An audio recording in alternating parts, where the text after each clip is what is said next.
Hello दोस्तों, good morning आप सभी भाई बहनों को हमारे तरफ से AK एग्ज़ाम साइकिल की तरफ से। दोस्तों, आप लोग हमारे चैनल से जल्द जो है जुड़ जाइए। कुछ हम जो है महत्वपूर्ण टॉपिक के साथ जो आज हम चर्चा करेंगे, जो कि परीक्षाओं में जो है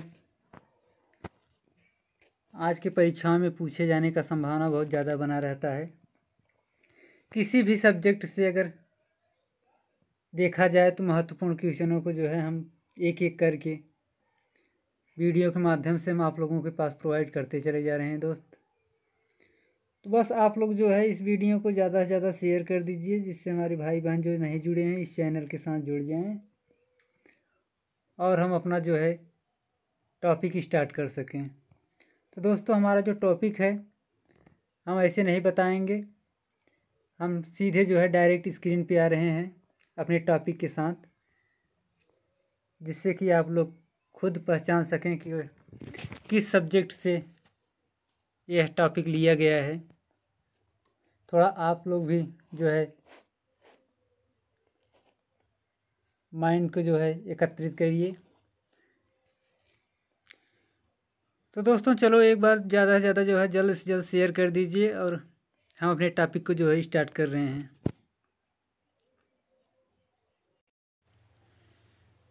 तो दोस्तों, हम अपने टॉपिक की तरफ चलते हैं। अब दोस्तों, आज हम चर्चा करेंगे कार्बन कर।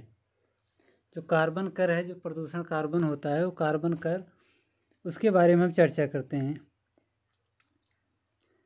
कार्बन कर जो है एक अप्रत्यक्ष कर है। यह उन आर्थिक गतिविधियों पर लगाया जाता है जिनसे प्रत्यक्ष या परोक्ष रूप से जनजीवन पर नकारात्मक प्रभाव पड़ता है। कहने का मतलब जो कार्बन है, कार्बन कर, यह इसे जो है एक अप्रत्यक्ष कर के रूप में माना गया है। यह आर्थिक गतिविधियों पर लगाया जाता है जिससे प्रत्यक्ष या परोक्ष रूप से जनजीवन पर नकारात्मक प्रभाव पड़ता है। इसके द्वारा सरकारें जो है अपना राजकोष भी संवर्धित करती है। इस कर से दो अन्य कर भी संबंधित है। कौन कौन से हैं? उत्सर्जन कर और ऊर्जा कर। जो हमारा कार्बन कर है, इस कार्बन कर से दो अन्य कर भी जो है संबंधित रखते हैं। एक जो है उत्सर्जन कर और एक दूसरा जो है ऊर्जा कर। उत्सर्जन कर जहाँ प्रत्येक टन जो है हरित गृह गैस होता है, हरित गृह गैस के उत्सर्जन पर लगने वाला कर माना जाता है। वहीं जो ऊर्जा कर है, यह ऊर्जा से संबंधित वस्तुओं पर आरोपित कर के रूप में यह लिया जाता है। जो उत्सर्जन कर है, यह जो है हरित गृह जो गैस है, इसके उत्सर्जन पर कर लगाया जाता है। और जो ऊर्जा कर है, यह ऊर्जा से संबंधित वस्तुओं पर जो है आरोपित कर के रूप में यह कार्बन कर के अंतर्गत यह लिया जाता है। इसके इतिहास के बारे में चर्चा करते हैं दोस्त। इतिहास के बारे में चर्चा करने से पहले दोस्त आप लोग ज़्यादा से ज़्यादा इस वीडियो को शेयर कर दीजिए, जिससे हमारे जो मित्रगण है, भाई बहन जो हमारी वीडियो के साथ जुड़ सके। तो चलो चलते हैं अपने टॉपिक की तरफ। तो 1992 में संयुक्त राष्ट्र जो है वह 1992 में जो है बढ़ते हरित गृह गैस के स्तर को नियंत्रित करने तथा इससे पर्यावरण पर पड़ने वाले जो है दुष्प्रभाव को कम करने की दिशा में जो है यह पहल किया। कौन? संयुक्त राष्ट्र 1992 ईस्वी में। ब्राज़ील के रियो डी जेनेरियो में जलवायु परिवर्तन पर एक सम्मेलन का आयोजन किया गया, जहां जो है पृथ्वी सम्मेलन के नाम से जो है आयोजित। इस आयोजन में सदस्य जो थे वह देशों द्वारा कार्बन कर लगाने के आशय पर विचार विमर्श प्रारंभ। कहने का मतलब जो है, जो हमारे देशों से जो आए हुए थे सदस्य, यह जो है कार्बन कर लगाने के आशय पर जो है विचार विमर्श अपना करना शुरू किए। किस पर? पृथ्वी सम्मेलन के नाम से जो आयोजित किया गया आयोजन, उसी सम्मेलन में। हालांकि इस दिशा में पहले से पहल करते हुए फिनलैंड ने 1990 में अपने यहाँ कार्बन कर लगाने की जो है शुरुआत की। ऐसा करने वाला फिनलैंड पहला राष्ट्र माना जाता है। फिनलैंड जो हमारा है वह पहला राष्ट्र माना जाता है कार्बन कर लगाने की शुरुआत सबसे पहले फिनलैंड द्वारा किया गया। तत्पश्चात जो है स्वीडन और ब्रिटेन ने 1991 ईस्वी में इस प्रक्रिया को अपनी भूमि पर लागू किया। सबसे पहले जो हमारा फिनलैंड जो राष्ट्र था हमारा, वह कार्बन कर जो है 1990 ईस्वी में जो है अपने यहाँ पहली बार यह शुरुआत की है। इसके बाद जो है स्वीडन और ब्रिटेन ने जो है 1991 में इस प्रक्रिया को कार्बन कर जो है इस प्रक्रिया को अपने क्षेत्र भूमि पर लागू किया।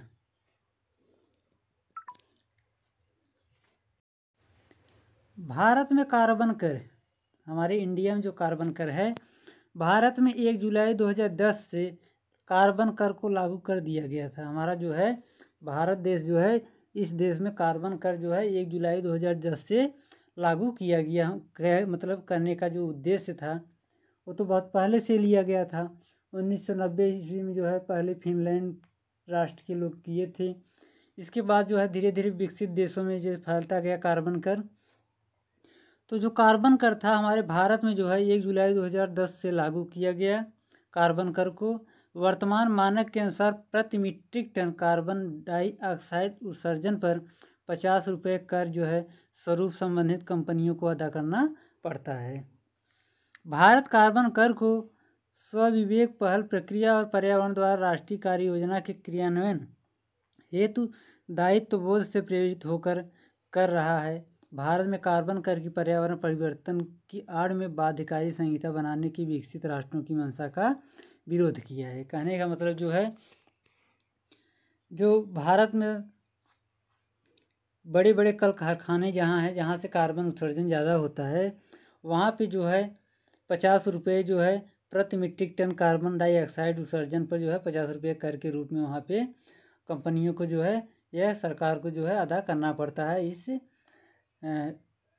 भारत में जो कार्बन कर के तहत जो कार्य करते हैं उनको जो है एक उस योजना के कार्य योजना के तहत जो है उनको 50 रुपये जो है प्रति मीट्रिक टन कार्बन डाइऑक्साइड उत्सर्जन पर उन्हें कंपनियों द्वारा जो है यह कर अदा करना पड़ता है।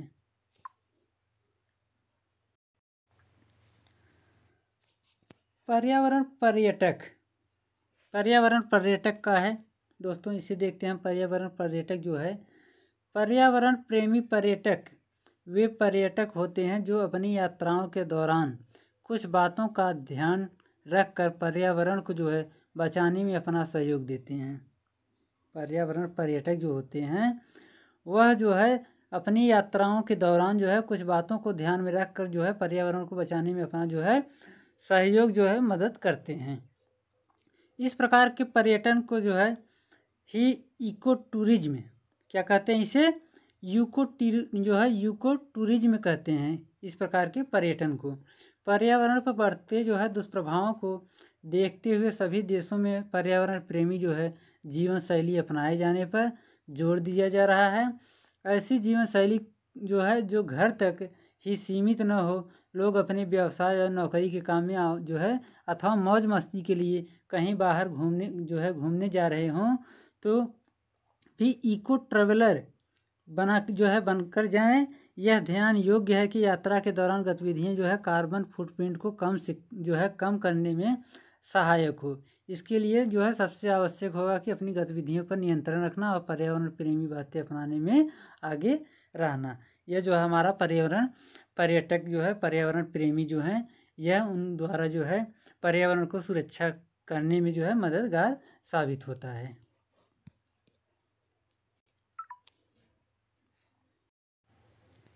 जैसे विश्व भर में कई ऐसे होटल हैं जो अपने यहाँ जो है ग्रीन होटल अभ्यास जो है अपना रहे हैं। उनकी ऐसी गतिविधियों के लिए होटल प्रबंधन जो है कर्मचारियों के प्रयासों की प्रशंसा करना न भूले। जहाँ तक कि संभव हो सीधी उड़ान ले। हर साल की जाने वाली वायु यात्राओं की संख्या में भी कमी ला सकते हैं, यानी कम यात्रा पर जो है लंबी यात्रा की योजना बना सकते हैं। इस तरह अपनी योजनाओं से उत्सर्जन होने वाली कार्बन मात्रा को कम कर सकते हैं। कहने का मतलब जो है जो यात्री पर्यटक जो है टहलने घूमने के लिए जो जाते हैं वह जो है एक निश्चित समय पर एक अवधि पर जो है वह लंबी टूर के लिए रवाना हो, जिससे जो है कम दिनों में जो बार बार पर्यटक के रूप में जो घूमने टहलने के लिए जाते हैं वह कम करके एक लंबे समय के लिए एक ही बार में जाएं, घूम टहल के चले आएँ, जिससे हमारी जो है वाहनों द्वारा जो है उत्सर्जन होने वाला जो कार्बन है यह कम मात्रा में जो है उत्सर्जित हो सके। इकोनॉमिक क्लास में यात्रा करें। एक फ्लाइट में जितने अधिक लोग होंगे प्रति व्यक्ति कार्बन फुटप्रिंट की संख्या उतनी ही कम होगी। यदि होटल में ठहरे हैं तो बाहर निकलते समय कमरे की प्रकाश व्यवस्था, रेडियो, टीवी और एसी आदि बंद करना न भूलें। डिस्पोजेबल कप व अन्य बर्तनों की जगह जो है दोबारा इस्तेमाल किए जाने वाले बर्तनों का इस्तेमाल जो है ज़्यादा से ज़्यादा मात्रा में करना चाहिए। अतिरिक्त पैकेजिंग, प्लास्टिक बैग, बोतल, व्यर्थ सामान अथवा प्रदूषण फैलाने वाली क्रियाओं पर नियंत्रण बनाए रखना चाहिए। सामान का अधिकतम उपयोग करें। यदि वस्तु को दोबारा इस्तेमाल में ला सकते हैं तो अवश्य यूज करें। कागज़ पर दोनों ओर लिखें। ऐसे सामान खरीदारी करें जो पुनर्प्रयोगनीय पदार्थ से बने हों। यदि किसी पहाड़ी इलाके में घूमने गए हों तो वहाँ की सुंदरता बनाए रखने में अपना जो है पूरा योगदान रख सके। खाने पीने के सामान को वहाँ न फेंके। यदि किसी जगह पर कूड़ेदान की व्यवस्था नहीं हो तो अपने पास एक पॉलीथीन रखें और बेकार सामान को उसमें एकत्रित करते चलें। कहने का मतलब कि जो पर्यटक लोग जो टहलने घूमने के लिए जाते हैं तो वह जो है अपने साथ कम से कम जो है प्लास्टिक की जो है बोतलें हुआ या प्लास्टिक की थैली हुआ, ये सब जो है कम से कम मात्रा में जो है वह इस्तेमाल करें और जो हो सके तो दोबारा इस्तेमाल करने की कोशिश करें। और जो है प्रदूषण के लिए जो है कहीं जो है कूड़ा करकट जो है यह रास्ते या कहीं किसी पर्यटक स्थल पर न फेंकें। अगर आपको कूड़ेदान दिखाई दे रहा है तो उसमें अगर आप लोग कूड़ा डाल सकते हैं। अगर ये व्यवस्था नहीं है तो अपने पास जो है एक पॉलीथीन रखिए जिसमें अपने द्वारा जो है कूड़ा करकट जो इकट्ठा हुआ है जो भोजन समय या किसी अन्य वस्तु के समय खाते पीते समय, तो वह कूड़ा जो है अपने पॉलीथीन में रख करके अपने पास रखिए। कहीं अगर ये व्यवस्था जैसे कूड़ेदान की व्यवस्था है तो वहाँ पे ले जा कर के आप लोग एकत्रित कर सकते हैं। Green house. दोस्तों ग्रीन हाउस के बारे में चर्चा करते हैं। हरित गृह या ग्रीन हाउस, ग्लास हाउस भी कहा जाता है जिसे, इस इमारत है जहां पौधे उगाए जाते हैं। ग्रीन हाउस विभिन्न तरह की आवरण सामग्रियों जैसे कांच या प्लास्टिक की छत और अक्सर कांच या प्लास्टिक की दीवारों के साथ बनी एक संरचना। यह एक गर्म होता है क्योंकि सूर्य द्वारा भेजे जा रहे दृश्य और विकिरण को पौधों, मिट्टी और भवन के भीतर जो है स्थित अन्य चीज़ों द्वारा अवशोषित किया जाता है।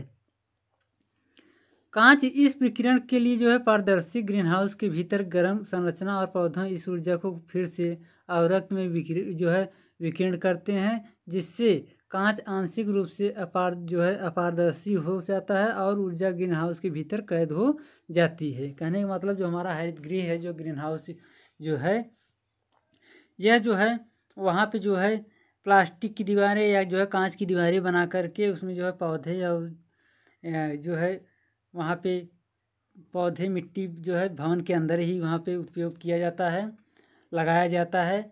जो कि प्लास्टिक की दीवार के कारण या कांच की जो है दीवार के कारण जो सूर्य से आने वाली किरणें होती है, यह किरणें जो है उसके अंदर कैद हो सके और जो है हमारे पौधों को जो है भोजन के लिए जो है वह उत्तरदायी माना जा सके। हालांकि प्रवाह जो है के कारण ऊष्मा का कुछ नुकसान होता है, लेकिन इससे ग्रीन हाउस के अंदर ऊर्जा में विशुद्ध वृद्धि होती है। गर्म आंतरिक सतहों के ताप से गर्म हुई हवा को छत और दीवार द्वारा इमारत के अंदर जो है बरकरार रखा जाता है। इन संरचनाओं का आकार छोटे से शेड से लेकर बहुत बड़ी इमारतों तक हो सकता है। कहने का मतलब यह छोटे से रूम के नुमा जो है तैयार कर सकते हैं या इसे जो है बड़े पैमाने पर भी जो है ग्लास जो है यह एक प्लास्टिक या कांच के जो है द्वारा जो है यह बड़ी मात्रा में इसे तैयार किया जाता है ग्रीन हाउस के रूप में।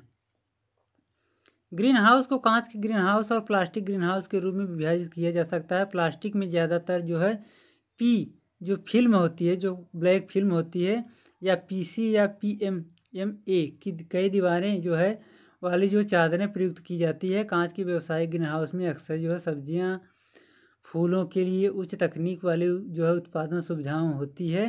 कांच के ग्रीन हाउस स्क्रीनिंग स्थापना गर्म करने, ठंडा करने, प्रकाशमान करने जैसे उपकरणों की जो है परिपूर्ण होते हैं। कहने का मतलब जो है जो हमारा ग्रीन हाउस जो बनाया जाता है उस कांच पे जो है फिल्म जो होता है, ब्लैक फिल्म जो होता है, पन्नी जो चादरें होती हैं उस पर लगाया जाता है, जिससे कि जो है बाहर से आने वाली किरणें उसमें एकत्रित हो सके और जो है अंदर से जो कोई भी ऊर्जा जो है वह बाहर न जा सके। इसमें जो है सब्जियां, फूल, अन्य पौधे जो है उगाने में जो है यह महत्वपूर्ण योगदान साबित करता है।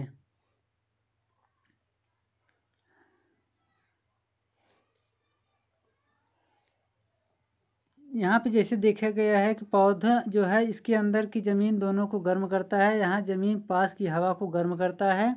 इस हवा को ऊपर उठने और बाहर दूर जो है चले जाने से रोकता है। इस जो है एक ग्रीन हाउस की छत के पास एक छोटी सी खिड़की खोलकर इसका प्रदर्शन किया जा सकता है। वहाँ पे देखा जा सकता है कि हमारा जो है अंदर जो एकत्रित अवशोषित ऊर्जा है वो बाहर कैसे प्रवेश कर रहा है। एक अति लघु जो है ग्रीन हाउस एक ठंडे फ्रेम के रूप में जो है जाना जाता है। इसका उपयोग देखते हैं, उपयोग क्या है। ग्रीन हाउस बहुत अधिक गर्मी या ठंडी से फसलों की सुरक्षा करते हैं। कहने का मतलब जो है यह अगर जैसे गर्मी के मौसम में या अधिक ठंडी के मौसम में जो है यह ग्रीन हाउस जो है यह जो है फसलों को जो है सब्जियों, साग सब्जियों, फूलों और अन्य पौधों को जो है उनसे सुरक्षा करता है। धूल और बर्फ़ के तूफानों से पौधों की ढाल बनते हैं और कीटों को बाहर रखने में मदद करते हैं। जो हमारे कीट पक्षी होते हैं जो पौधों को नुकसान करते हैं, सब्जियों को नुकसान करते हैं, तो इस ग्रीन हाउस को जो है ग्रीन हाउस के जो है कारण इसे जो है रोका जा सकता है और जो है अधिक गर्मी, अधिक ठंडी से इन्हें बचाया जा सकता है।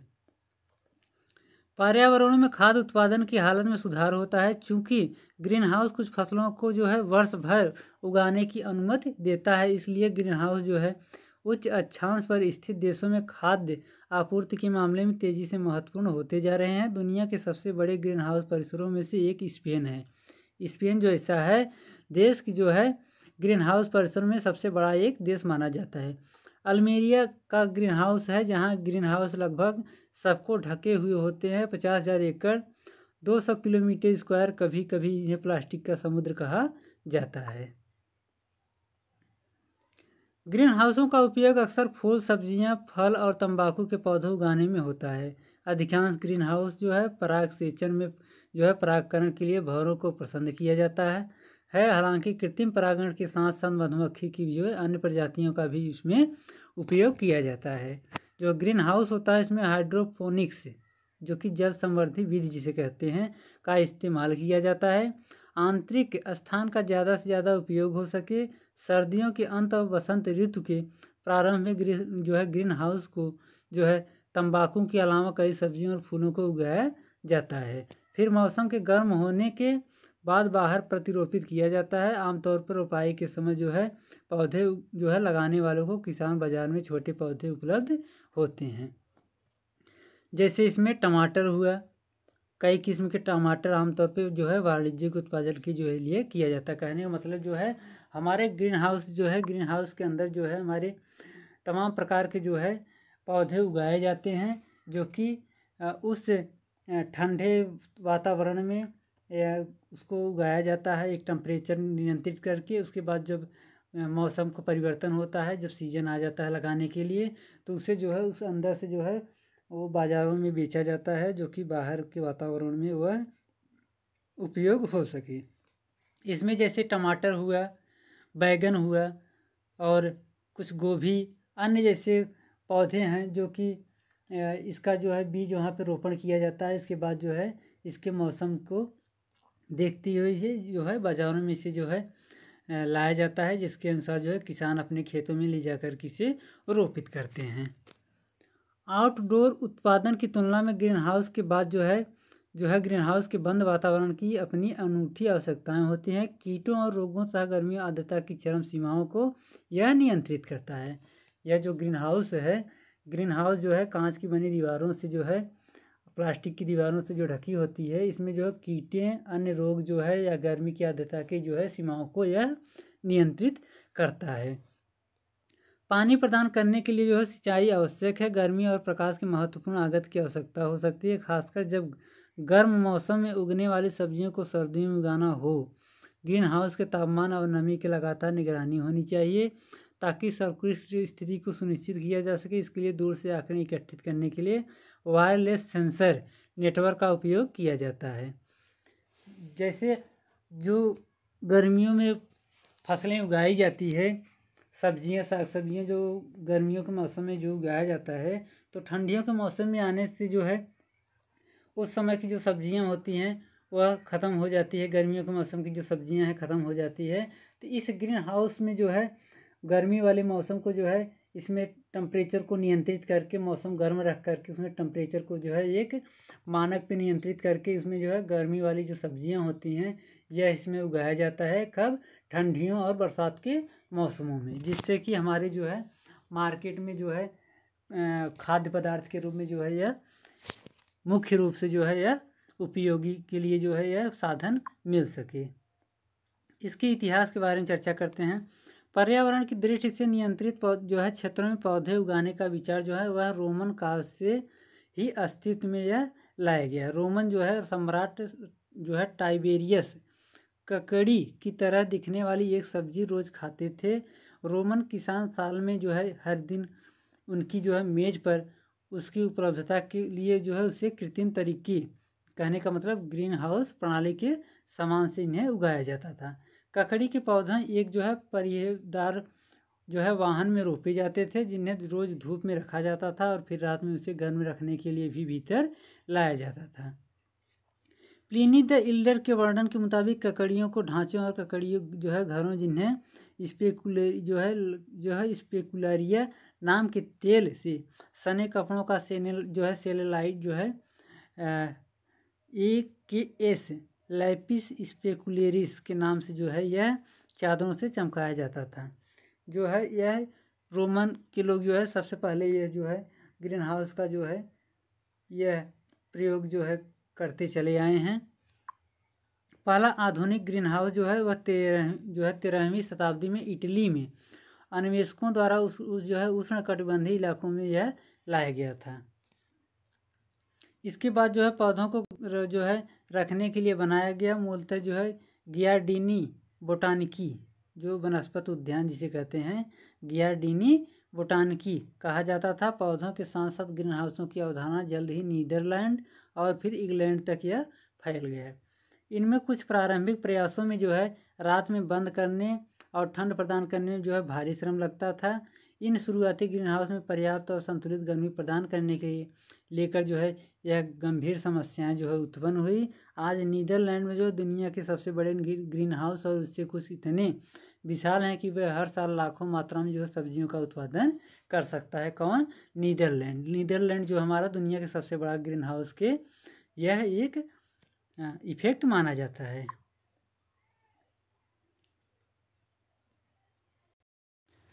नीदरलैंड के बारे में हम चर्चा करते हैं दोस्त। नीदरलैंड में जो है दुनिया के कुछ सबसे बड़े ग्रीन हाउस हैं। इस देश में खाद्य उत्पादन इस पैमाने पर होता है कि 2000 ग्रीन हाउस जो है वह 10,526 हेक्टेयर क्षेत्र या नीदरलैंड की कुल भूमि के 0.25% हिस्से में फैले हुए हैं। 19वीं सदी के मध्य भी जो है नीदरलैंड की जो है वेस्टलैंड क्षेत्र में ग्रीन हाउस का निर्माण शुरू हुआ। दलदल और कीचड़ में रेत मिलाने से जो है कृषि के लिए उर्वरक मिट्टी का जो है यह निर्माण हुआ। एक तरफ ठोस दीवार के साथ साधारण कांच के निर्माण के कारण बने पहले ग्रीन हाउस में जो है अंगूर के 1850 पौधे लगाए गए। किसके पौधे?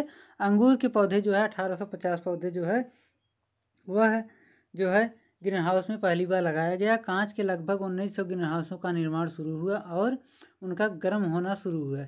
इससे जो है फलों और सब्जियों का उत्पादन शुरू हुआ, जो कि सामान्यतः इस क्षेत्र में नहीं उगते थे। आज वेस्टलैंड और जो है अल्समीर के चारों ओर जो है क्षेत्र दुनिया में उच्चतम ग्रीन हाउस केंद्रित क्षेत्र है। वेस्टलैंड में जो है ज़्यादातर पौधों और फूलों के अलावा मुख्यतः सब्जियों का उत्पादन वहाँ पे किया जाता है।